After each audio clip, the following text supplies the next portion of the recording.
Okay, we're live. Um, Listen, Arjun, thank you so much for taking the time to come and share what you've built with us on Cargo, with the rest of the community. So everyone who is tuning in, thank you so much for taking the time to attend this workshop.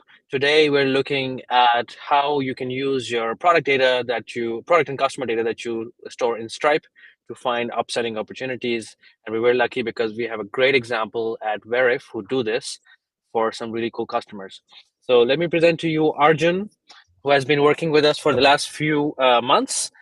Arjun, please, if you could do us an intro Yeah, for who is Arjun, what does he do at Veriff, and what does Veriff do, in fact? sure thing. Hi, everyone. I'm Arjun. I've been at Veriff for a little over 3.5 years. Veriff is a leading identity verification provider. So, in a nutshell, we take a picture of your license or your ID card, front and back, and we match it up to the face that you are, ensuring that you're a real human. Our ethos is making the internet a safer place for everyone. We really want to make sure that is our mission, and we're driving value across all of our customers. We also offer a whole other suite of products around fraud and biometric authentication. A little bit about me, myself. I'm based in New Jersey. I've been working in the revenue operations space for a little over 7 years, primarily focused on GTM systems, connecting disparate systems using any integrations. Cargo has been tremendous help to me because it helps me focus on providing data and insights instead of, building the integrations due to the it's not code functionality. Very good. Thank you, Arjun, for the intro. Now let's take a step back before we dive in, right? So tell us a little bit about how your sales model works. So walk us through what that system looks like. Yeah, sure. So we have a pretty strong self-serve model where customers can go on our website, sign up for a free trial, and then after 15 days, they'll convert using Stripe and become a paid customer. Additionally, we also have a very strong sales-led motion in which we go out and prospect either from our target account list or just simple outbound. And a great source of your outbound is your product-generated leads. So we use our PLG motion to kind of also help our SLG motion to kind of provide better pipeline, especially when it comes to, higher using customers on our self-serve product. Got it. Got it. Very clear. And maybe for context for everyone else, what was the sort of challenge that you were facing, which led you to this path where you try to build a workflow on top of your Stripe data? Yeah, great question. So as in most companies, Salesforce is the single source of truth when it comes to all customer data. But unfortunately, due to some of the limitations we had, we were experiencing issues because we had a whole cadre of self-serve customers in our Stripe database that will then flow to our data warehouse, but we didn't have that same level of information in our CRM. And so our sales reps were struggling. They were often flipping through multiple different tabs, multiple different applications to go ahead and be able to actually prospect, hey, this is a high grossing customer. How can we turn them into an enterprise customer? So it was just disparate data in different locations. It was a really messy workflow. There was no continuity from the time someone filled out our form on our website to the time they became a paying customer, and how do we actually record that? Additionally, a second use case came from the fact that as we're migrating billing systems, we want to make sure that all the data is synchronized between all systems, Stripe, Salesforce, and NetSuite, which is our billing platform. So this was also a big factor in that, and making sure that we have a very clear Stripe and Salesforce connection that can bring down the data efficiently and correctly. Very good. Now, one last thing before we do actually dive into the details of how this is built. Can you give us a sense of the impact that you've created with this kind of workflow at your company? So whatever you're comfortable sharing publicly.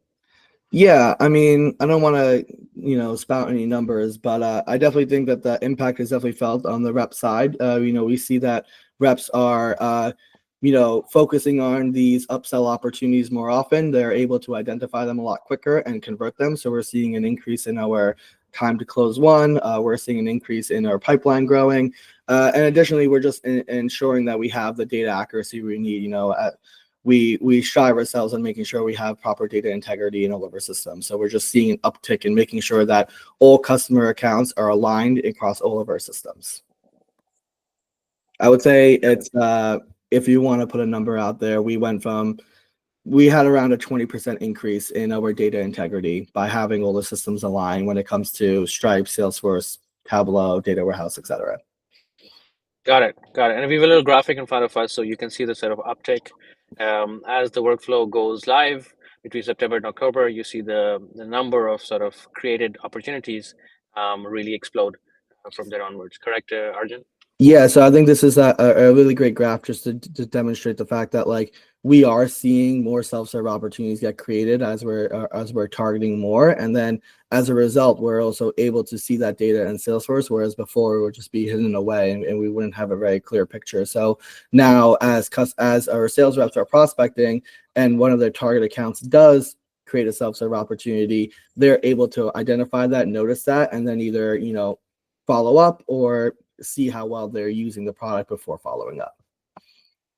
Excellent.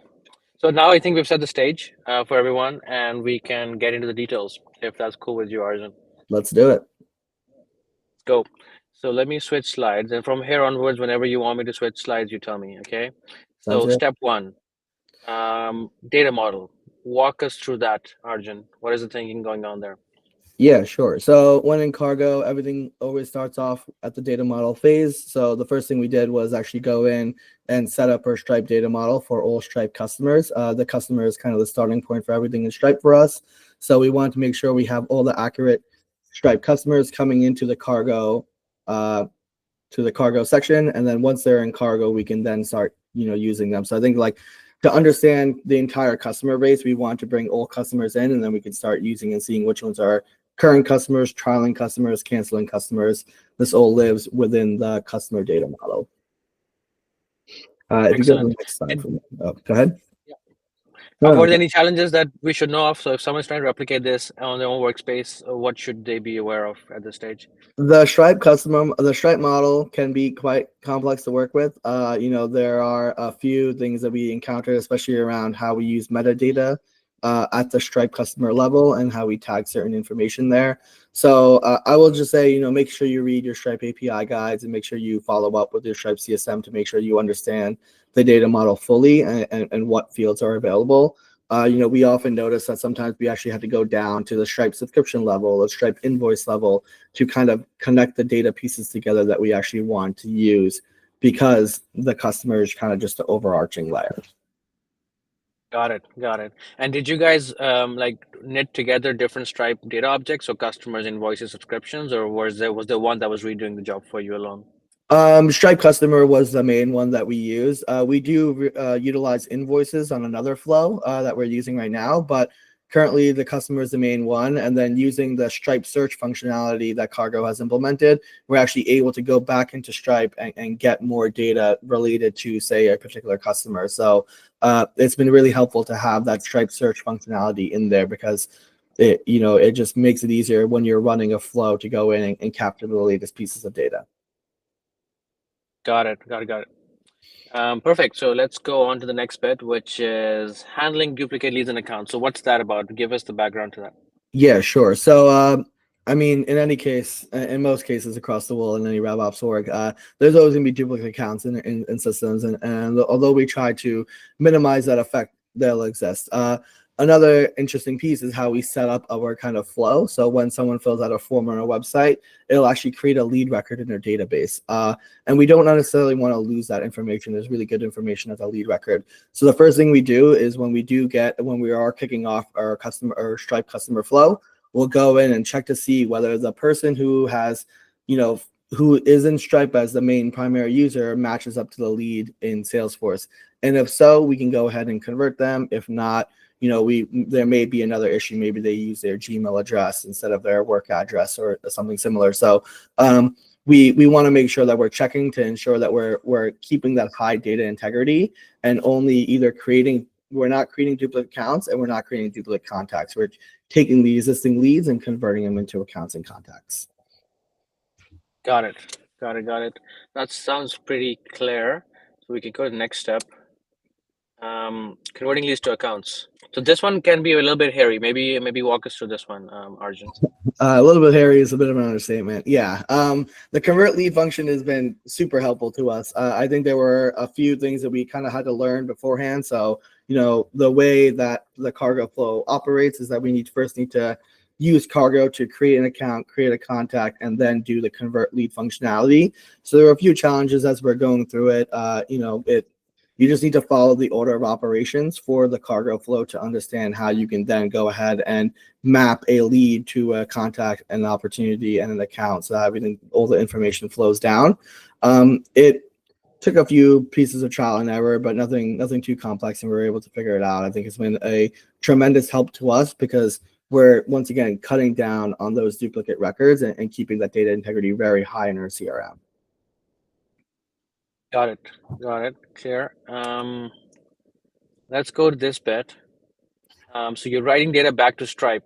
Why Yeah. are you doing that, and what exactly is the data that is of interest to us here? Yeah, for sure. So we want to write back the Salesforce account ID back to Stripe. And this is very important because that Salesforce account ID will then become the external ID that Stripe uses when it's speaking to our product platform. So this actually then completes the link for a full circle so that our product platform can say, here's our external ID. We can tie usage against it. Stripe can see that usage, and then also Salesforce can then tie right back into our data warehouse. So we can have a full circle of this customer in Stripe, this customer in Salesforce, maps this customer in our product platform, and this is the usage that's happening.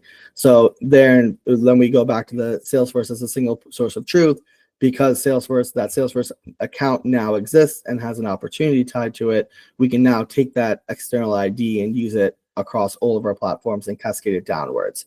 So we bring it back up to Stripe and then bring it down to our product platform so it can be used across our company. Got it. So then you're just knitting back the ID full circle, going back to the Stripe itself. And I see you're using the metadata object to write this ID into, right? Yes, correct. Yeah, so we actually store our external ID as a piece of metadata under the customer record, under like a Salesforce account ID piece of metadata. So we're just going back in and writing back to that. Okay, super clear. So this is the final product, right? So this is what the end user gets to see and use.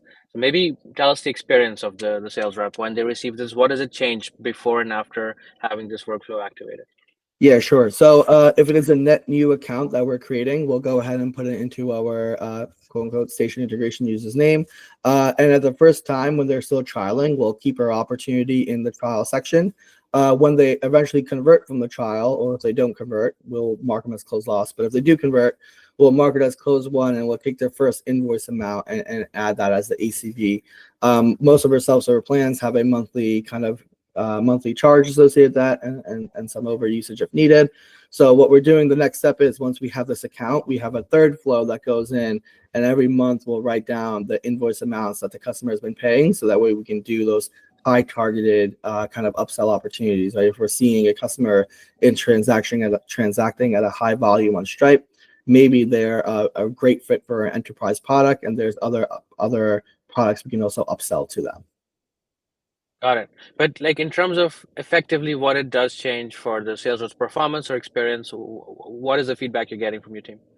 I think it's just clarity around, here are the self-serve customers that are signing up, and here's how much they're spending. But also, all of our AEs have target account lists. So this just helps them see, hey, for my target account list, do I have a customer signing up for self-serve that I'm outbounding, right? And where are my outbound efforts going, right? Are we seeing those efforts turn into enterprise opportunities, or once we do outbound to them, we realize they're a better fit for a self-serve product and are routing them that way. So it's just really helping us, making sure we have a tight eye on both our pipeline, but also our revenue. And am I correct in understanding that because of this, you're able to surface some information that you otherwise might have missed, which is lingering in your Stripe somewhere, which could be useful to a sales rep's conversation or sort of relationship management with an account? Yeah, 1000%. I think right now, any self-serve customer is kind of watched at an arm's length away. So just making sure that we can then surface those insights of like, hey, this customer had a spike in their usage the last 3 months, right? And it's sustained. So maybe this is a chance for us to then grow that customer. And how do we grow that customer organically versus inorganically? Like, what can we do to then, what can we do with the data in Salesforce to then, action further, right? So having that contact from the lead record all the way to the account level and sync down is really impactful, because for most of our self-serve customers, we may not know who the primary user is, but having this data and then in Salesforce, knowing who signed up and the link back, we can then go reach back out to that person. Whereas before it was like customer A is doing great, but how do we get into contact with customer A? Got it.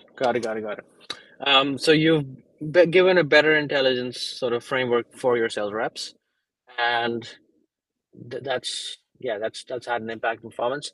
Do you have any sort of reflections, anything you'd do differently if you build this again, or maybe advice to people trying to replicate this recipe back home? My number one advice is test, test, test. And then when you're done testing, test even more.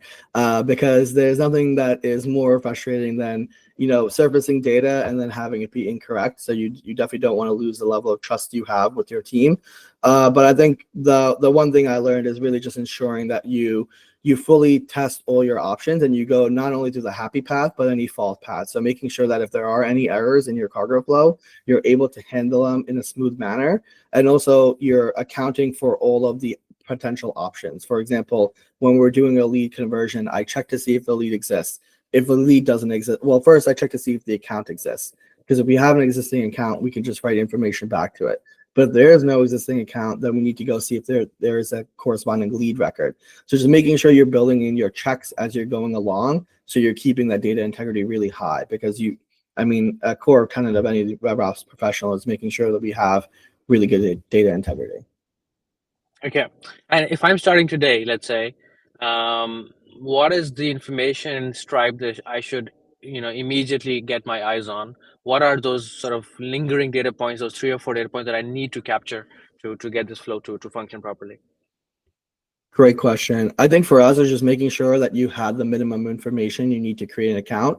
So from my point of view, making sure you have a billing address, a legal entity name, a website, someone you're sending invoices to. And I think just so having those core pieces of information really then just help set the foundation for any future work, right? Or who is the person you're actually working with.